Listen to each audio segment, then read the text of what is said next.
歡迎來到深夜故事屋，我是香菜。我喜歡聽故事，也愛說故事，希望我說的故事你也喜歡。很多人應該曾經有過一種經驗，那就是有時候要找某樣東西的時候，卻怎麼樣也找不到。但是當我們又在買了之後沒多久，或者當自己不再花時間找了之後的某天，原先那個東西在不經意之間竟然就又出現了。但明明那個地方我們可能之前有找過，但就是沒找到。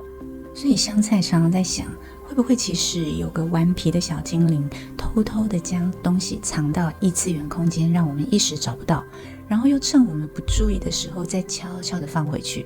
今天的故事就是從這個常見的生活日常發想的，就讓我們一起進入奇幻世界中吧。失物空間有一個沒人真正見過，但卻幾乎每個人都曾遇過的地方。那是一個奇妙的異世界，人們稱它為失物空間。這個空間不像一般的世界，它沒有固定明確的出入口，它可能藏在抽屜的縫隙裡，也可能躲在沙發底下的一小塊陰影中，甚至可能就在你剛剛放下東西轉身的那一瞬間悄然開啟。而在這個世界裡住着一群小小的居民，姑且稱他們為小精靈吧。這些小精靈的身高不超過 0.5 公分，頭髮像灰塵一樣輕，眼睛閃閃發亮。他們最喜歡做的事情就是偷偷把人類的東西借走，然後藏到失物空間裡。這些精靈當中最頑皮的一個叫做米洛。米洛是精靈族裡出了名的麻煩製造者。他不像其他精靈只是偶爾拿走一兩樣不太重要的東西，他特別喜歡挑選人類最需要的時候下手。例如，當屋主急着出門的時候，他會悄悄地將鑰匙藏起來；當屋主準備打電話時，他會把手機挪到其他地方；當屋主要梳妝打扮時，想要戴的耳環總是少一隻。呵呵，這才有趣嘛！米洛總是這樣說，然後躲在角落裡看着人類焦急翻找的模樣，笑得在空中打滾。不像我們人類的世界，失物空間的景象非常奇特。一大片一望無際的草地上擺放着各式各樣的物品，單隻的襪子、消失的遙控器、髮圈、耳機、歷史文件、儲藏室的小東西，還有數不清的筆和鑰匙。這些東西並不是被永久奪走，而是被暫時存放。精靈們會依照這項物品的使用頻率和最後一次使用時間等特性將它們分類。有的放在明天會出現區，有的放在過幾天才找得到區，還有一小部分會被放進讓人永遠想不起來的角落區。但無論是放在哪一區，精靈世界有規定，最晚需要在人類時間15年內放回去。但如果人類在15年內離開原來的地方，那麼這項物品就成了真正的失物，永遠留在失物空間了。不僅如此，每樣物品歸還的期限還不一樣呢，就要看那樣物品的使用頻率來計算。而精靈世界裡的計算術會逐一列舉出來每樣物品的歸還期限，並標示在樹葉上，以便精靈們查看。如果超過期限才歸還，精靈會因此受到小小的懲罰呢。所謂人類的15年啊，對精靈來說大概只有15天。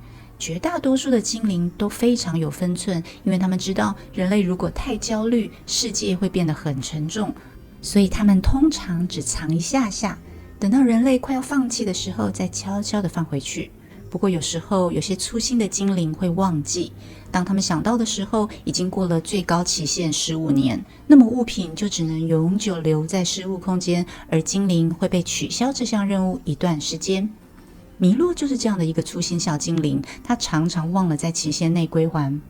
有一次，他把一位老先生的老花眼鏡藏了起來，本來只是想玩一下，結果一轉身就被朋友拉去看飛行灰塵比賽，完全忘記這件事情。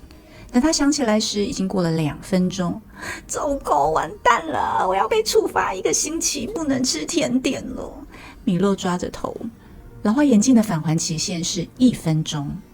他偷偷跑回人類世界，看到老先生正坐在沙發上，皺着眉頭翻找東西。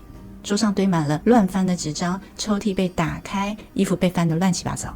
老先生嘆了一口氣，喃喃地說：“唉，年紀大了，腦筋都不好使了，算不找。”那一瞬間，米洛突然愣住了。他原本以為人類會一直找，一直找，直到找到為止。但這個人竟然選擇放下，他沒有生氣，也沒有焦慮，只是慢慢的把東西整理好，然後坐下來休息。那種平靜讓米洛反而有點不知所措。咦，他不找了嗎？米洛悄悄把眼鏡放回桌上。過了一會兒，老先生站起來，無意間看見了老花眼鏡。啊，原來在這裡啊！他笑了一下，沒有責怪，也沒有疑惑，只是順手戴上眼鏡，然後拿起書，翻到書籤的那一頁，愉快地閱讀着。那個笑容，那種平靜的情緒，讓米洛的心裡出現了一種奇怪的感覺。那不是惡作劇成功的興奮，而是一種說不出來的溫暖，還有一點點愧疚。從那次以後，米洛開始觀察人類的反應。他發現有些人會因為找不到東西而對家人大發脾氣，把房子弄得更亂。有些人則會越找越焦慮，甚至影響到一整天的心情。但也有一些人會在找了一陣子之後停下來，深呼吸，然後告訴自己沒關係，明天再說吧。這些人反而更容易在之後不經意地找到。米洛開始明白一件事，也許人類找不到東西不是因為精靈的惡作劇，有時候是因為太着急，看不見眼前的東西，有時候是因為太執着，把注意力困在某一個角落，還有的時候是因為原本就沒有把物品放回原處呢。不過真正讓米洛改變心態的是，他後來遇上了一件事。有一次，米洛看見一個小男孩拿着一朵小花，準備要送給隔壁鄰居家的小女孩。他們平時常常玩在一起。這天，小男孩看到自家院子的一朵梔子花開得很漂亮，他摘下來想送給小女孩，但是平常他們打鬧慣了，一時之間小男孩也不知道要怎麼樣拿給他，於是他就先放在車庫的自行車上。米洛看到了，覺得很有趣，就趁小男孩離開後，吹起了一陣風，把那朵梔子花吹到了草叢中，再將它藏到精靈世界。這次他還是一樣糊塗，忘了時間。享受一頓美味的甜點後，被同伴邀請去某處秘密基地玩了好幾天。回來後看到梔子花，才想到，我竟然還沒放回去。米洛緊張地回到院子，發現自行車不見了，取而代之的是一台摩托車。他也沒看到小男孩，只有一位青少年在認真地擦拭着那台拉風的摩托車。正當米洛不知該如何是好的時候，少年的手機響了。喂，好，我馬上過去。米洛心想，這個少年該不會就是之前那個小男孩吧？天哪，自己到底幹了什麼？米洛這時也顧不得梔子花的事了，他跳到少年的摩托車上一個隱秘的角落，想確認一下。少年結束通話後，戴上安全帽，騎出了家，往小鎮上騎去。不久後，到了一間家庭式餐廳，米洛很快地跳進少年的背包內。少年停好摩托車，摘下安全帽，走進餐廳。他往一張已經坐了3個青少年的桌子走去。他們4個男生約好吃飯聊天。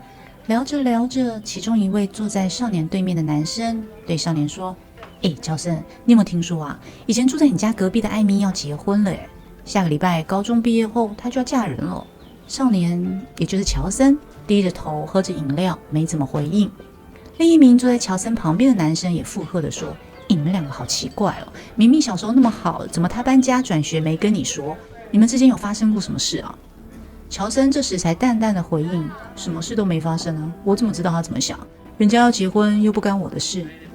之後少年們繼續着一些無關緊要的話題聊天着。米洛在背包裡偷看着喬森，心想，那位要結婚的女孩該不會就是當初的鄰居吧？我才不過是去吃了個甜點，玩了幾天，怎麼就發生那麼多事啊？我死定了。如果我現在把梔子花放到摩托車上，不知道來不来得及。於是米洛偷偷地離開背包，趁餐廳的門打開時，溜到外面停車場，將當初的梔子花放在摩托車的位置上，然後在旁邊等着喬森。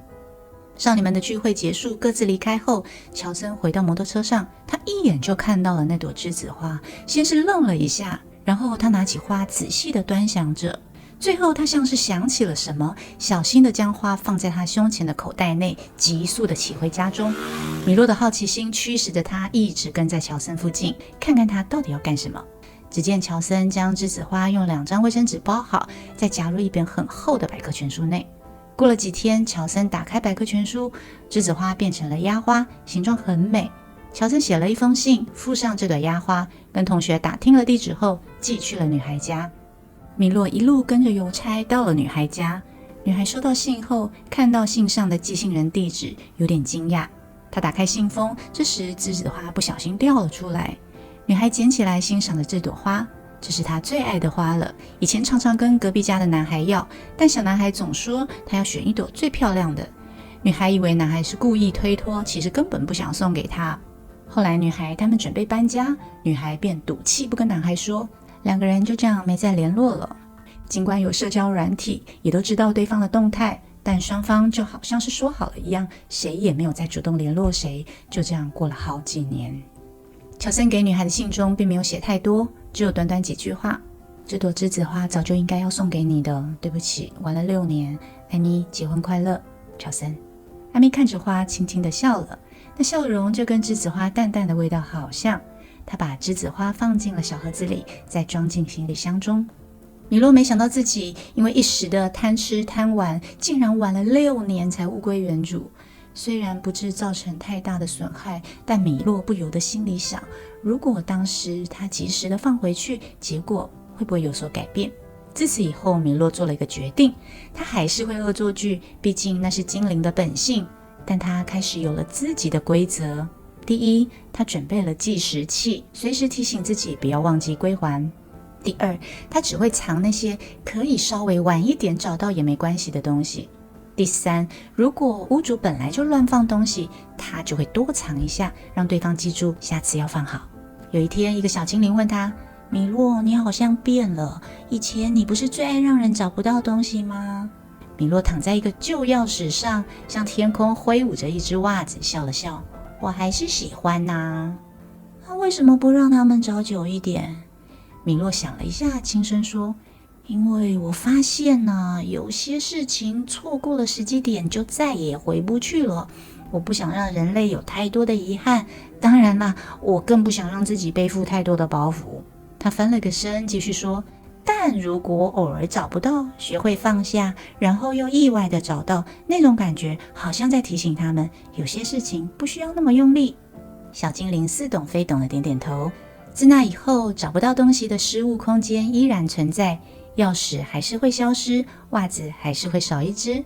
故事結束。所以下次當我們又找不到東西的時候，不妨先停下來，深呼吸一下，放輕鬆。說不定那個頑皮的小精靈正在等一個剛剛好的時機，把它還給我們。當然，更重要的是，記得要物歸原位，不然精靈可是會很開心的。還有該做的事就不要拖，一旦錯過，可能就變成自己或他人的遺憾了。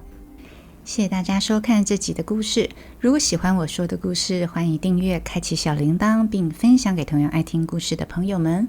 另外，如果有想聽的題材，或是有自己親身的人生故事想分享，歡迎寫信給我，我整理過後會在這裡分享給大家。深夜故事屋，我們下次見。